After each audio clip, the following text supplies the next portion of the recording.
बिस्मिल्लाहिर्रहमानिर्रहीम अस्सलाम वालेकुम। हेलो एवरीवन, कैसे हैं आप सब लोग? उम्मीद करते हैं बहुत अच्छे होंगे। अल्हम्दुलिल्लाह मैं भी बहुत अच्छी हूँ। ये मैं बना रही हूँ बच्चों के टिफ़िन के लिए सब्ज़ी और मैंने बनाई थी भिंडी, क्योंकि कल मैंने भिंडी रात में काट के रख ली थी, जो कि सुबह मुझे बनाने में बहुत आसान रहता है अगर सब्ज़ी कटी हुई रहती है तो। और फिर मैंने तेल चढ़ा दिया था, फिर प्याज भी डाल दिया तेल होने के बाद में। अब इसको मैं गोल्डन ब्राउन कर लूँगी, उसके बाद में मिर्च भी डाल दूँगी। मैं सूखे मिर्च डालती हूँ भिंडी बनाने में, और इसको मैं अच्छे से फ्राई कर लूँगी। फिर मैं इसमें भिंडी डाल दूँगी और फिर नमक, मिर्च और हल्दी, और इधर मेरी चाय भी बन रही थी। और इसको डालने के बाद में मैं इसमें आधा नींबू भी निचोड़ के डालूँगी। नींबू डालने से ये होता है कि इसमें जो लसें बनती हैं वो नहीं बनती हैं, और भिंडी भी अलग-अलग बनती है, वो फूटती नहीं है, चिपकती भी नहीं है। फिर मैंने इसको अच्छे से कर लिया था मिक्स, और मिक्स करने के बाद में मैं इसको ढक दूँगी और धीमी आँच पे पकाऊँगी। क्योंकि हाई फ्लेम पर ये जलने लगती हैं, और ज़्यादा हाई फ्लेम रखना भी नहीं सही है, क्योंकि फिर भिंडी जली हुई अच्छी नहीं लगती, फिर ज़्यादा कुरकुरी हो जाती हैं।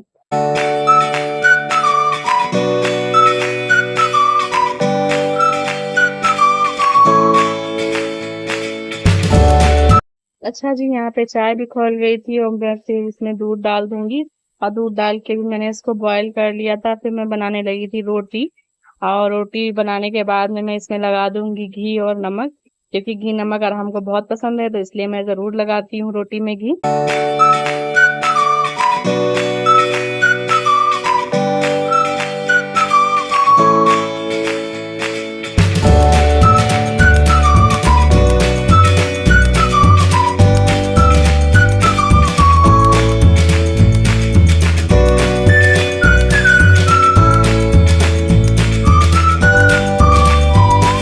अच्छा जी, मैंने रोटियों में तो लगा लिया था घी, उधर भिंडी भी मेरी भुन के तैयार थी और मैंने इसको खुला छोड़ दिया था थोड़ी देर के लिए, क्योंकि इसकी भाप निकल जाए। जो भाप होती है उससे फिर टिफ़िन में पानी बहुत आ जाता है, तो इसलिए। और ये देखिए कितनी खिली-खिली भिंडी बनी है, चिपकी बिल्कुल भी नहीं है।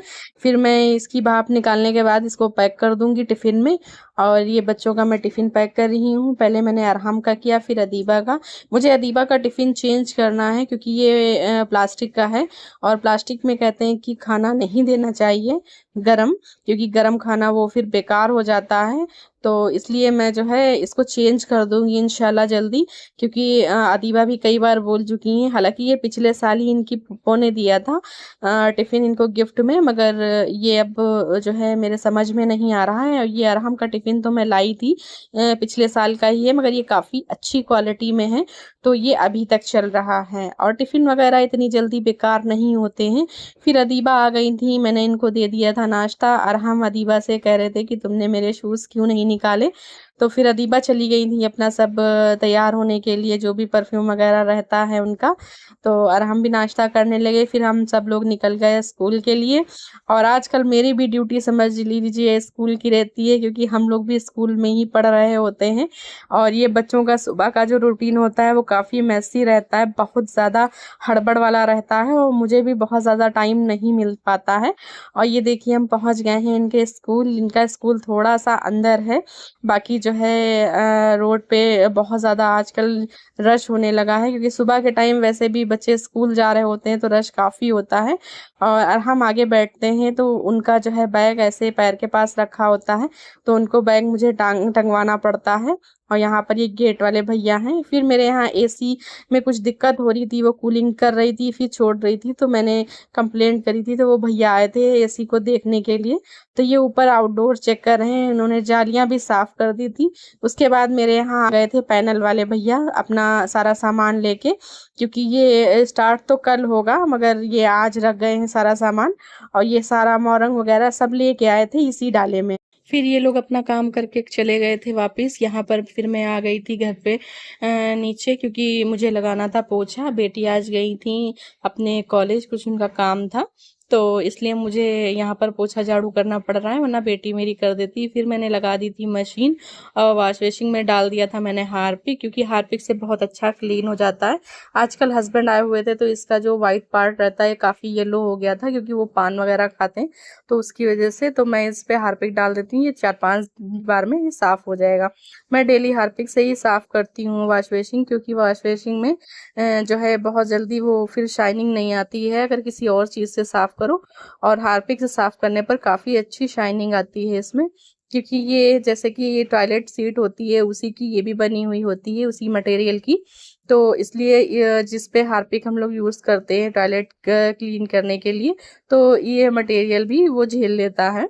तो इसलिए मैं इसको हार्पिक से ही साफ करती हूँ, और काथा है मेरे पास प्लास्टिक का, मैं उससे रब करती हूँ। इससे बहुत अच्छी क्लीन हो जाती है और शाइनिंग भी काफ़ी अच्छी आती है इसमें। कल मैं रात में फ्री होके देख रही थी फ़ोन, और मैंने अपनी गैलरी ओपन करी तो उसमें जो है बहुत पुरानी फ़ोटोज़ वीडियोज़ पड़े हुए थे, क्योंकि बेटा जब छोटा था तब की वीडियो है, तो मैंने इसमें ऐड किया है। देखिए बातों बातों में एक वॉश बेसिन भी बहुत अच्छे से क्लीन हो गई है।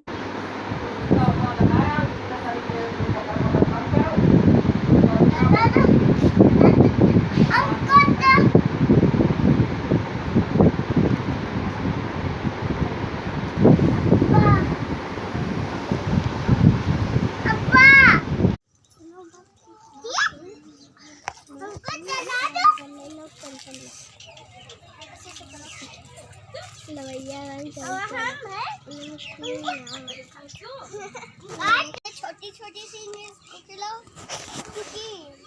तुमको खिलाई दे, तुमको जला दी तू। यार हम अदीबा अपने चाचा के साथ में गांव में गए थे शादी में, और हम तब बहुत छोटा था, 2 ही 2.5 साल का। तो इसकी आवाज़ आप सुनिए कैसे ये बोलता है। और ये अरहम का 3rd बर्थडे था, 3 साल के अरहम हो गए थे। ये तब का वीडियो है।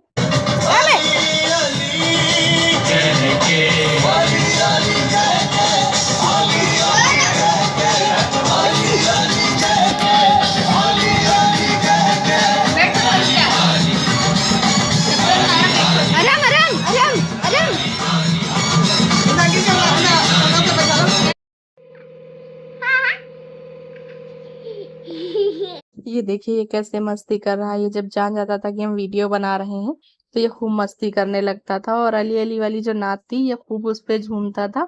और ये मेले का वीडियो है, हम लोग वहाँ पे आइसक्रीम खाने के लिए गए थे, और ये अपनी आइसक्रीम हुज़ैफा को खिला रहा था। इन दोनों में बहुत ज़्यादा प्यार है आज भी। और ये हम लोग गए थे गोला, तो ये वहाँ का वीडियो है। अब्बा इनके साइड से पकड़े हैं और हम अपना स्कूटी चला रहे हैं। आई होप आप लोगों को ये वीडियो अच्छा लगा होगा। मिलते हैं नेक्स्ट व्लॉग में, तब तक के लिए अल्लाह हाफिज़, goodbye, enjoy this video.